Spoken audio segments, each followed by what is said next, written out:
सोनिया गांधी की मीटिंग च सिद्धू ने चक्या बेअदबियां का मुद्दा। सूत्रां के हवाले तो खबर अफसरां नूं हटाउण की दोहराई मंग, कहा सत्ता विरोधी लहर के खिलाफ मिलके लड़ना पएगा। नवी पार्टी बनाने की तैयारी कर रहे कैप्टन कल कर सकते हैं कोई बड़ा ऐलान। रंधावा बोले वड्डी गलती करन जा रहे हैं कैप्टन। नवजोत कौर सिद्धू का तंज 4.5 सालां च काम कीता हुंदा तां ना बनाउणी पैंदी अपनी पार्टी। अरूसा आलम नूं लैके रंधावा दा कैप्टन ते वड्डा हमला। बोले गुरबाणी च भी पराई महिला नाल रहण दी मनाही। भड़की अरूसा ने रंधावा नूं कोट घसीटण दी दित्ती धमकी, कहा ये लोग लक्कड़ बग्गे कैप्टन नूं नोच के खाण नूं तैयार। लुधियाना च प्रोग्रेसिव पंजाब इन्वेस्टमेंट समिट का आगाज। मुख्यमंत्री चरणजीत चन्नी ने सूबे च दिता निवेशकों नूं सद्दा। कल भी जारी रहेगी समिट, लुधियाना च ही होएगी कैबिनेट मीटिंग। इन्वेस्टर समिट नूं लैके बीजेपी ने पंजाब सरकार ते चक्के वड्डे सवाल, कहा पंजाब च इस वेले नहीं आउणा चाहुंदा कोई निवेशक। समिट करवा के खराब किया जा रहा लोगों का पैसा। टिकरी बॉर्डर ते बंद रस्ते खोलण दी कवायद। हरियाणा सरकार दी हाई पावर्ड कमेटी ने किसानां नाल कीती बैठक। बॉर्डर ते बंद पे रस्ते का भी लिया जायजा। दिल्ली मोर्चे के 11 महीने पूरे होने ते देश भर च किसानां दा हल्ला बोल। डीसी दफ्तरां दे बाहर लाए धरने। तिन्ने खेती कानून रद्द करन दे नाल नाल लखीमपुर कांड च केंद्रीय मंत्री की बर्खास्तगी की कीती मांग। लखीमपुर कांड च सुप्रीम कोर्ट ने यूपी सरकार की जांच ते चक्के सवाल पूछा। 4000 की भीड़ च सिर्फ 23 चशमदीद क्यों? होर चशमदीदां की भाल करने के निर्देश। चशमदीदां की सुरक्षा भी यकीनी बनाउण दे दित्ते हुए। अरविंद केजरीवाल की पंजाब सरकार तो अपील। मींह नाल खराब फसल का किसानों को मिले उचित मुआवजा। दिल्ली सरकार प्रति एकड़ के हिसाब नाल दे रही है 50,000 रुपए।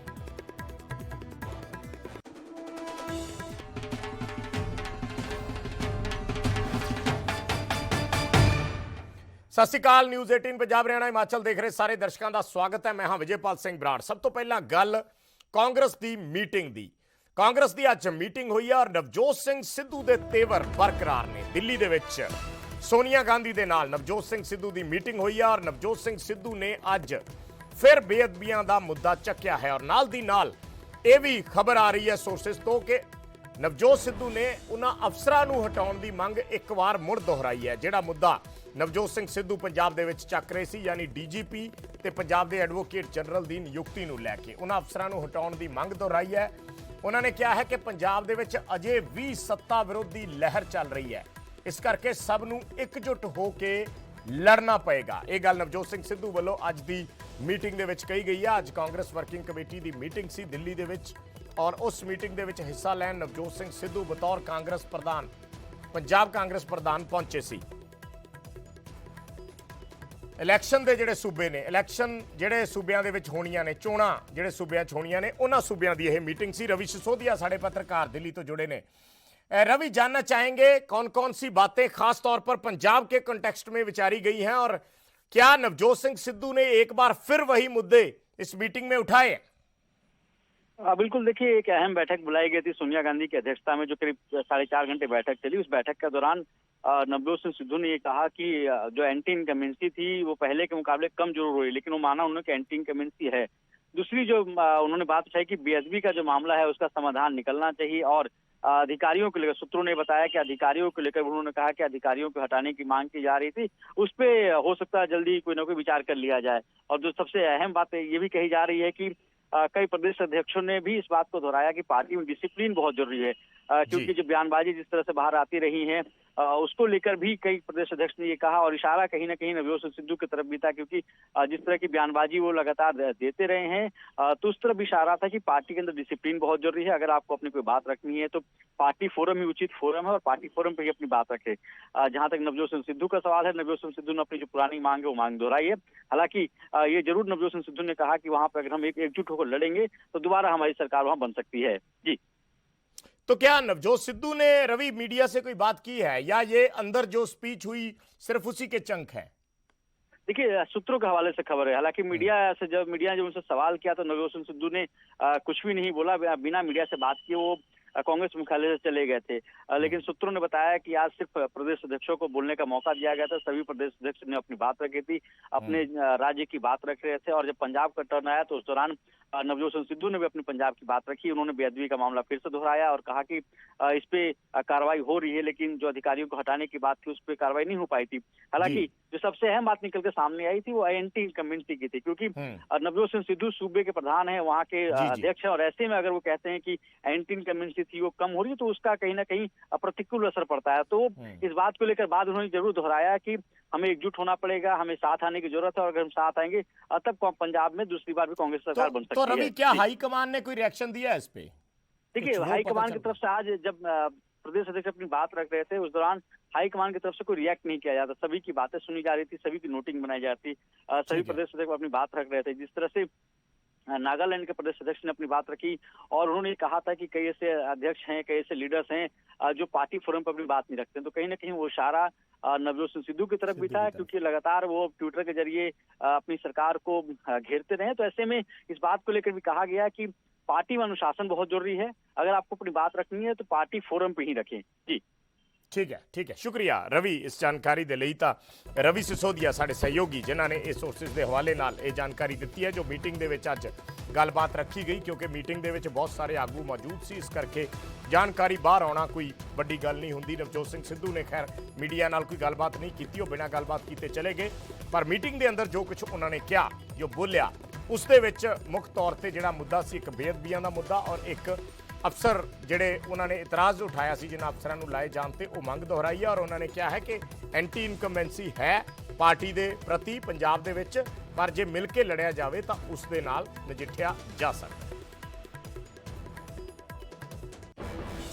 ਤੇ ਉਧਰ ਕੈਪਟਨ ਅਮਰਿੰਦਰ ਸਿੰਘ ਤੇ ਕਾਂਗਰਸੀਆਂ ਦੇ ਤਾਬੜਤੋੜ ਹਮਲੇ ਜਾਰੀ ਨੇ। ਕੈਪਟਨ ਦੇ ਵੱਖਰੀ ਪਾਰਟੀ ਬਣਾਉਣ ਦੇ ਫੈਸਲੇ ਨੂੰ ਕਾਂਗਰਸੀ ਗਲਤ ਦੱਸ ਰਹੇ ਨੇ ਕਿ ਪੰਜਾਬ ਦੇ ਵਿੱਚ ਕੈਪਟਨ ਦੇ ਅਕਸ ਨੂੰ ਦਾਗ ਲੱਗੇਗਾ। ਇਸ ਨਾਲ ਇਹ ਕਹਿਣਾ ਹੈ ਡਿਪਟੀ ਸੀਐਮ ਸੁਖਜਿੰਦਰ ਰੰਧਾਵਾ ਦਾ।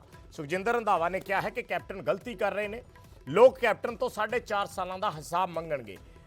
ਉਧਰ ਨਵਜੋਤ ਕੌਰ ਸਿੱਧੂ ਨੇ ਵੀ ਕੈਪਟਨ ਤੇ ਨਿਸ਼ਾਨਾ ਸਾਧਿਆ। ਉਹਨਾਂ ਨੇ ਕਿਹਾ ਕਿ ਜੇ ਉਹਨਾਂ ਨੇ ਸੀਐਮ ਦੇ ਤੌਰ ਤੇ ਕੰਮ ਕੀਤਾ ਹੁੰਦਾ ਤੇ ਅੱਜ ਉਹਨਾਂ ਨੂੰ ਨਵੀਂ ਪਾਰਟੀ ਬਣਾਉਣ ਦੀ ਜ਼ਰੂਰਤ ਹੀ ਨਹੀਂ ਪੈਣੀ ਸੀ।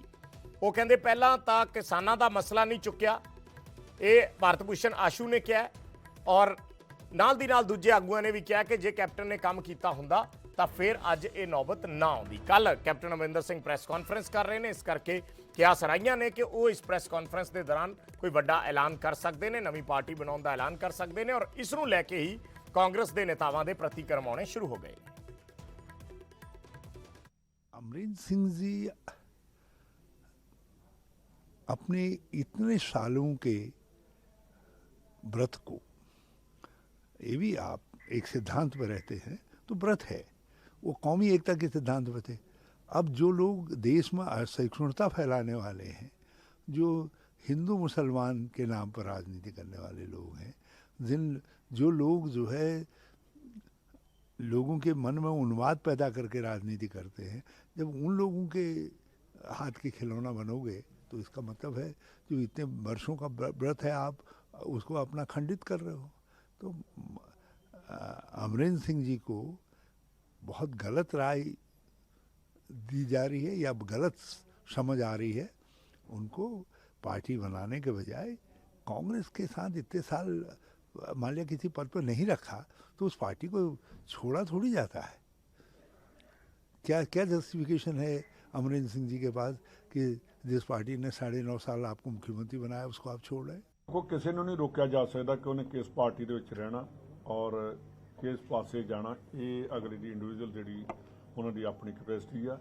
ਔਰ ਮੈਨੂੰ ਤੁਹਾਡੇ ਰਾਹੀਂ ਮੈਂ ਉਹਨਾਂ ਨੂੰ ਇੱਕ ਜ਼ਰੂਰ ਗੱਲ ਕਹਾਂਗਾ ਕਿ ਜਿਸ ਪਾਰਟੀ ਦੇ ਵਿੱਚ ਰਹਿ ਕੇ ਜਿਸ ਪਾਰਟੀ ਨੇ ਇੰਨਾ ਜ਼ਿਆਦਾ ਮਾਣ ਬਖਸ਼ਿਆ ਹੋਏ, ਕਈਆਂ ਸਾਲਾਂ ਦੇ ਵਿੱਚੋਂ 19.5 ਸਾਲ ਕੈਪਟਨ ਸਾਹਿਬ ਜਿਹੜੇ ਸਾਡੇ ਜਿਹੜੇ ਅਹੁਦੇ ਸੀਗੇ ਕਾਂਗਰਸ ਦੇ ਉਹਨੂੰ ਮਾਣਿਆ ਹੋਵੇ, ਤੇ ਅੱਜ ਬੀਜੇਪੀ ਦੇ ਕਹਿਣ ਤੇ ਜਾਂ ਆਰਮ ਟਵਿਸਟ ਕਰਕੇ ਉਹਦੇ 'ਚ ਜਾਂ ਕੋਈ ਪਾਰਟੀ ਨਵੀਂ ਬਣਾਉਣੀ ਜਾਂ ਪੰਜਾਬ ਦੇ ਵਿੱਚ 4.5 ਸਾਲ ਦਾ ਜਿਹੜਾ ਉਹਨਾਂ ਦਾ ਆਪਣਾ ਲੇਖਾ ਜੋਖਾ ਉਹਦਾ ਵੀ ਉਹ ਲੋਕਾਂ ਦੇ ਹਿਸਾਬ ਮੰਗਣਗੇ। ਤੇ ਮੇਰਾ ਖਿਆਲ ਹੈ ਕਿ ਜੇ ਉਹ ਬਣਾਉਣਗੇ ਤੇ ਬਹੁਤ ਵੱਡੀ ਗਲਤੀ ਕਰਨਗੇ।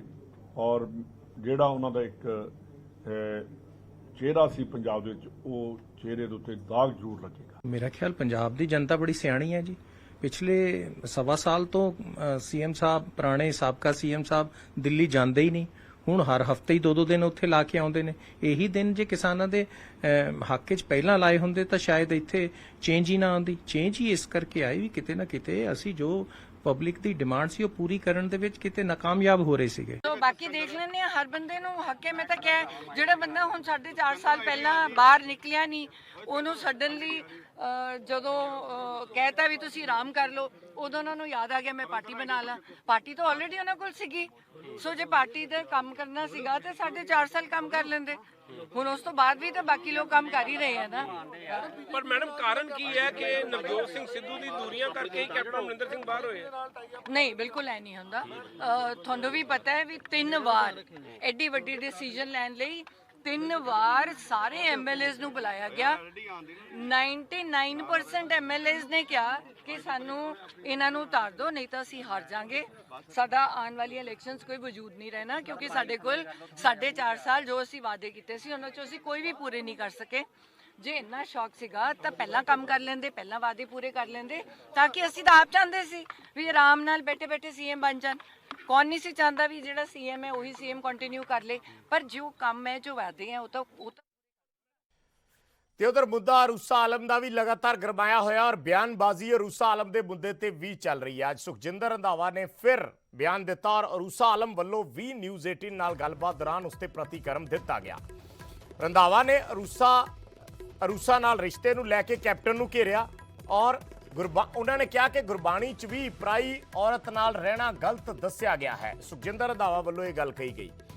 ਉਹਨਾਂ ਨੇ ਕਿਹਾ ਕਿ ਮੇਰੇ ਤੇ ਕੈਪਟਨ ਵਿਚਾਲੇ ਅਰੂਸਾ ਨੂੰ ਲੈ ਕੇ ਲੜਾਈ ਹੋਈ ਸੀ, ਤਾਂ ਅਰੂਸਾ ਨੇ ਹੁਣ ਸੁਖਜਿੰਦਰ ਰੰਧਾਵਾ ਨੂੰ ਕੋਰਟ ਤੱਕ ਘਸੀਟਣ ਦੀ ਧਮਕੀ ਦੇ ਦਿੱਤੀ ਹੈ। ਉਹਨਾਂ ਨੇ ਕਿਹਾ ਹੈ ਕਿ ਇਹ ਸਾਰੇ ਲੋਕ ਲੱਕੜ ਬੱਗੇ ਨੇ ਜੋ ਕੱਲ ਤੱਕ ਕੈਪਟਨ ਦੇ ਪੈਰਾਂ 'ਚ ਬੈਠਦੇ ਸੀ, ਅੱਜ ਉਹਨਾਂ ਨੂੰ ਨੋਚ ਕੇ ਖਾਣ ਲਈ ਤਿਆਰ ਨੇ। ਮੈਂ ਇਹਨਾਂ ਨੂੰ ਕਦੇ ਮਾਫ ਨਹੀਂ ਕਰਾਂਗੀ।